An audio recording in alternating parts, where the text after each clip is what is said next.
Hey, what's up guys, and welcome back to another video on the channel. Today, I want to talk about 5 things I have learned um, from Real Madrid's Club World Cup tournament. I'm not going to say this represents something that all Real Madrid fans have learned. I think it's important that we take into consideration our own personal opinions, and I'll be interested to hear some of if you guys want to some of your comments in the comment section on what you feel like we have learned, and in terms of what we're addressing, the positives, the negatives, um, because those are learning aspects as well, right? Drop them down in the comment section below. But here today is my 5 things that personally I have learned from Real Madrid's Club World Cup tournament, which ended very sour, I must say. We lost to PSG 4-0, and at the time of recording, last night I was checking, and because last night was the final, right? I was thinking PSG would probably cook Chelsea. I wasn't watching the game, I had no interest in it. I woke up, went onto Google, searched the result, and I saw Chelsea won 3-0, and I was like, what the hell have I just seen? So, this makes me feel even worse because we didn't lose to PSG by a close margin. We were dominated, we were humiliated, and this tells us that PSG were winnable. But the reason why Real Madrid lost to PSG isn't because we are a bad team. It's because we are a bad team whilst trying to play together. Now, what does that mean? That means that there wasn't any communication in the team. There wasn't any algorithm and rhythm in the play. The attack was dead. The attack had its problem that the attack was not pressing, or when they were pressing, they weren't pressing at the full 100%. They were pressing marginally, and oh, I'm gonna run a little bit, you know? The midfield then is exposed massively. The defense is exposed massively. And I'm not trying to say that we were ever going to be PSG with the way we played. But the 2 goals that PSG scored early on, the 2 massive mistakes made by Asensio and Rudiger, if those 2 goals weren't scored because the mistakes weren't made, I think it would have been a different game. Now, ultimately, I don't think we would have changed the 4-0 scoreline to a 4-0 win. I don't think we would have done something crazy. But I'm telling you, yes, PSG are the best team in the world. Yes, PSG are a team that everyone wants to be. They are still a very beatable team. Bayern Munich showed it, Chelsea proved it, and Real Madrid had the chance to be the team to actually prove it, and we fumbled it. We fumbled it, and this is a statement to these players. You are not bigger than the club. So these players better get it, because I am at the point now where I have genuinely had enough, right? It doesn't matter. I'm not gonna name names, although I am gonna name names, right? The likes of Vinny Jr., the likes of Mbappe, they need to figure out what they're supposed to do. Right, Mbappe, he's got 40 goals for us or whatever he did last season, right? Vinny Jr., he's won 2 Champions League at the club. But it doesn't matter, because the moment, the tactic for them is to press, I want to see them press at 100%. And when they do that constantly, putting pressure on the defenders, right, the midfield can then join in, and then we can do an overload, for example, right? We can try to create something, because when the attack isn't pressing, you drop deep, you let the opponent play those triangles, the diagonals, and then they just cut through your defense open, right?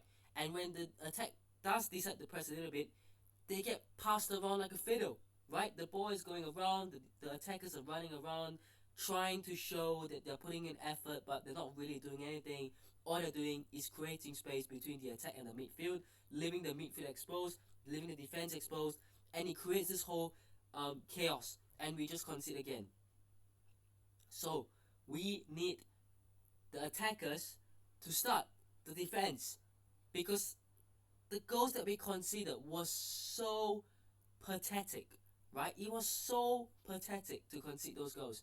And like I said, I'm not criticizing or discrediting PSG.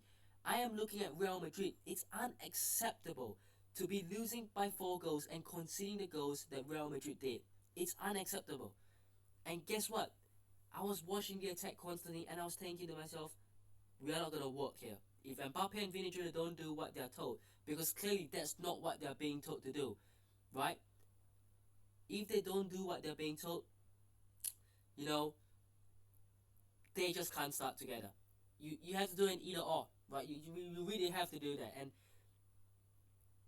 another mistake that we did see, forcing both of them in against PSG. The fact that Vini Jr. has started basically every game next to Gonzalo Garcia, that interchange worked, and the extra man in midfield and defense helped so much more. And you just chuck in an attacker. I know it's Mbappe, I know, but that just messed up the algorithm and the rhythm again. So, without further ado of me yapping, because like I said, a lot of these I've already talked about in the review, so go and check it out. I just want to talk about the 5 things, and I'm going to start off with the man who has been on your screen for the last couple of minutes, Gonzalo Garcia. And what have we learned? This player has to be part of the squad next season. Now, at the start of the tournament, I said this. I don't think he's good enough to be the backup into the backup. Do I still stand by it? I would agree to a certain extent that I think having another experienced attacker to come in would be helpful for Gonzalo Garcia's development. But if you ask me if it is necessary now as much as it was earlier on in the tournament, I don't think it is as important, but it would be nice, of course. But if we don't, it's fine. But what does that mean for Endrick? Does Endrick go out on loan? Does he get sold? I don't think so. And I think, look, Endrick is still a player we invested heavily for, and clearly there is a player in there. But Gonzalo Garcia right now is proving and making waves that he is better than Endrick, and he is doing things that a striker needs to be able to do, right? Hold up the ball. Physically, he has improved from the Al Hilal game, I remember. Aerially, he's scoring goals with his head. He's scoring goals in every kind of way he can. He is moving out wide to create space, to link up, to help out the team. He's doing a lot of stuff right. But yeah, I just think that right now he is the second choice to Mbappe, and I believe that he is a player that we need to look at on. I think we need to help his development. I think as fans, the least we can do is support and get behind this player. He's a youngster, he's coming through. There will be a lot of hate targeted at him, and mainly from rival fans as well. But this is a man who has got the most goals in the Club World Cup. I know he's won it, and I know it's tight, but still, 4 goals. No one else has got more in the Club World Cup, so he's basically won it. I don't know how they actually count that. Maybe it's by the 1 assist he had. Maybe it's by, it can't be games played, right? Because he's basically playing every single game. Anyways, in terms of Gonzalo Garcia, I am very happy with him as the backup. Needs to start. He needs to continue his development, and I believe that he adds so much to the team that either Mbappe or Vini doesn't when they play together. And I don't know why. I just don't know why. Anyways, moving on. My second point, we need a midfielder. Now, I want to say something, right? If you are genuinely sat there as any team's fan, like if you're supporting any team, right? Whether that be Real Madrid, Barcelona, or whoever, and your perspective of Angelo Stiller is not his footballing quality, but his physical appearance, then you need to go and get yourself checked out, because honestly, the amount of comments and crazy and disgusting things said about him, not for his footballing abilities, has been crazy. Now, I put Vitinha and Andrew Schiller because these are two players I would ideally love, right? Vitinha is, in my opinion, the best midfielder in the world right now. But I think to get him away from PSG, forget about it, right? Who knows? Crazy things have happened. But Andrew Schiller is another player that Real Madrid have been linked with. People were saying no because of his physical appearance. Okay, yeah, that totally makes sense, guys. But if for footballing reason he doesn't want to come, which have been reported, he wants to stay in Germany, or the asking price from Stuttgart is too high and not willing to budge. As long as you go and get a player who's able to control the game, we need that. Arda Güler, you can try to make him that. I don't think he'll ever be that kind of player. That's not to say that he shouldn't be part of the team. He shouldn't be starting. I think he should. But I don't think he is that type of player we are looking for. Neither is Bellingham, neither is Fede Valverde, neither is Camavinga, neither is Denis Ceballos, although he can do a little bit. Neither is Nico Paz, although he's going to stay at Como now. Neither is Chouameni. None of these players are the kind of players who can control the game, the tempo, calm things down. The Toni Kroos player in this team. We are lacking that, right? Both of these guys, I like a lot. If you can go and find another, quote, hidden gem or another talented player who does that well, go ahead. But we need either one of these players. And Vitinha, like I said, will be a very tough deal. We're dealing with PSG, a club that we've had issues with in the past. And we're also dealing with a big number because Vitinha is going to be worth 100, 150 million at least. So it's not going to be easy. It's not going to be a cheap deal. But if you have to throw everything at that deal, you do it, man. You just have to do it. If not, Angelo Schiller would be a very good so-called second choice as well. I don't mind that. As long as we get one player who can come in and do that job, I'm happy. No one in the club is able to do that job well, so I would like to see that change now. The midfield is a very important position for Real Madrid. Toni Kroos himself said it. It's a bit arrogant, but he's right. No one can replace me, basically, and that's the problem. So, that is point number 2. So, as a recap for now, point number 1, Gonzalo Garcia has been making waves, and I think he's very good. Point number 2, we need a new midfielder who can control games. Point number 3 is we also need another defender, to be honest. Now, you might be wondering, oh, but you've got Huijsen, you've got Rudiger, you've got Militao, you've got Alaba, Chouameni can play there, Asensio, you've got 6 defenders. Why are you looking for another one? I believe that, first of all, Rudiger isn't young anymore. Isn't he like 32 or something? Like, Rudiger is basically 32 years old now, I believe, or 33. So, he's a player going into his mid-30s. So, eventually, he needs to be replaced. And we are seeing dip in performances. He's not a bad player. And I'm not going to say Rudiger is a bad player after one bad performance and a bad mistake. But we need to think for the long term. That's number 1. Asensio, he is still a player who makes a lot of mistakes. He's made 3 mistakes in the Club World Cup. I don't think he's ready to be a first team starter. Huijsen is. We definitely need another centre back. Militao is too injury prone. Alaba needs to go. And if you put it into perspectives, you have got 2 centre back roles, technically 3 when Chouameni tucks in. But apart from Chouameni, the other 2, it should be Huijsen, it should be Konate, who is a player that I would really, really love. Right? I think he is the best option we can get. I think he is the one we can get. Ideally, we've always talked about William Saliba. But honestly, I look at Konate as a very good defender. I don't know if Liverpool will do a deal this summer. But he has only got 1 year left on his contract. And he has reportedly told Liverpool he wants to join Real Madrid. So, look, Liverpool. Um, right. Knock knock. Here we go again. They're gonna put out um. They're just gonna close the door on us, aren't they? But hey, fool me once, shame on you. Fool me twice, shame on me. Hey, Liverpool, you heard that? Look, if Konate genuinely wants to leave, and Liverpool can't get him to sign a new contract, he wants to leave, and Real Madrid going with a cheaper offer of maybe 30 to 40 million this summer, and that will force Liverpool into making a decision.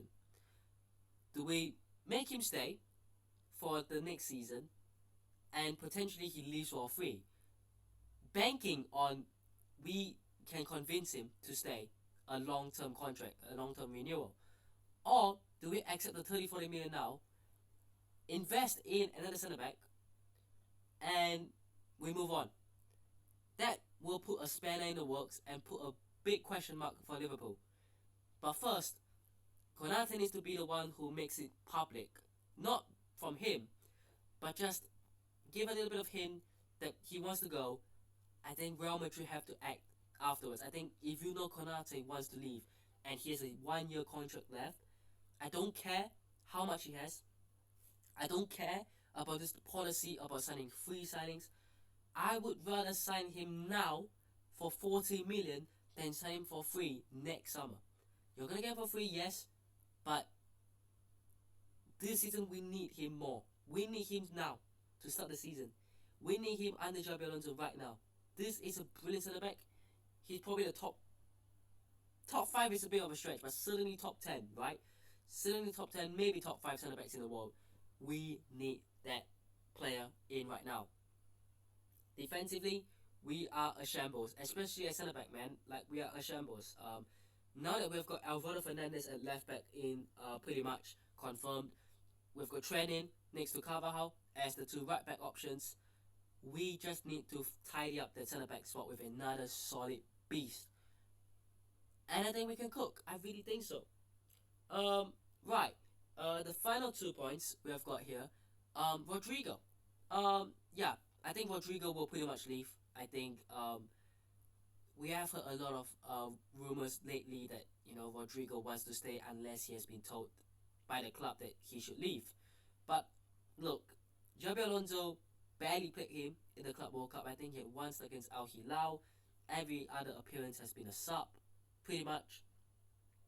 He hasn't been involved, and I believe that unless he's somehow willing to adapt to playing on the right, which even then, you've got Mastantuono coming in, you've got Arda Güler fighting for that. I just think for Rodrigo, man, at this rate, I don't think he's fighting with Mbappe or Vini Jr. I think he's closer to fighting with Arda Güler and Mastantuono, which some people might seem disrespectful to Rodrigo, and I get that sort of thing, but I believe that on the right hand side, the type of player that we should be looking to play for the long term is Arda Güler and Mastantuono specifically, right? I think these are 2 very great players. So Rodrigo, look, I just don't know. I just don't think he's got a future at the club. For me, I just don't think so. Again, Real Madrid value him at about 100 million. I think that's about right. I would say he's probably close to 150 million, to be honest. But I would take 100 million, to be honest. And then if you can get 100 million from Rodrigo and then reinvest that money into another midfielder and maybe try to get Konate, I will certainly take that. I think that as bad as that sounds with Rodrigo and as disrespectful as that sounds, first of all, you are having an attacking player not happy. He wants to start. He wants to be a main team player, and he's not going to get that, especially not in the position that he wants to play. Secondly, the money that you can get from a player like him, you can reinvest into key areas in the squad. So I just think that makes perfect sense. Maybe it's just me. I know there are a lot of Rodrigo fanboys out there that genuinely wants him to stay, which I get. But maybe for me, I'm just a little bit more open-minded to this. I don't know. Like I said, let me know in the comments below. And to wrap up, we have got this. The most important thing, okay, if we take away the transfers and whatnot, right? Mbappe and Vini Jr. better start listening to Xabi Alonso, man. I've had enough, right? I don't know if they aren't doing what he's saying. I don't know if they just don't know what is going on or whatever. But clearly, Xabi Alonso has a plan for them, and if things continue the way that they are, either of them are not going to start. They just aren't. So look, people are saying sell Vinny, keep Rodrigo. That does make sense for in terms of, if Vinny Jr. starts getting dropped and not playing well, and he might eventually leave. Example, but I don't want it to resort to that. I don't want it to be a leave the club moment. I want Vinny Jr. to stay. I want Mbappe to stay. I want them to play well. They are some of the best players in the world when they are playing well. But they need to be able to not be lazy and do the hard work, to fight for the team, to play for the team. You can't be walking, you can't be jogging, you can't be, not pressing. You have to be putting in 100%. And we've been saying this again and again and again, and we're not seeing it. We are not seeing that. Okay? Mbappe gives in a little bit, but Vini Jr. doesn't. I just don't see it, man. So, I don't know. I don't care. If you're not going to give Xabi Alonso what he wants, what he expects from his players, then you are not bigger than the club. You're not, you're no one, basically. So, look, I think there was this report that came out that really sort of calmed me down a little bit. That was Real Madrid have allowed Xabi Alonso to make the decisions, and he can, try to buy, or at least he can buy whoever he wants, and he can, start whoever he wants. So this is a clear warning to Mbappe and Vini Jr. that if either of you are not going to start playing for the team, doing the things that the manager wants from you, and you're going to mess up the team as a whole, then you are not playing. You're not starting until you decide that you're going to work hard for the team. So that is something we need to instill, the discipline, the responsibility. We need to instill it right here, right now. It doesn't matter. So, that is my 5 points. Let me know what your thoughts are down below. Hope you guys have enjoyed today's video. Hit the subscribe to the channel on already, and I'll see you guys in the next one. Peace.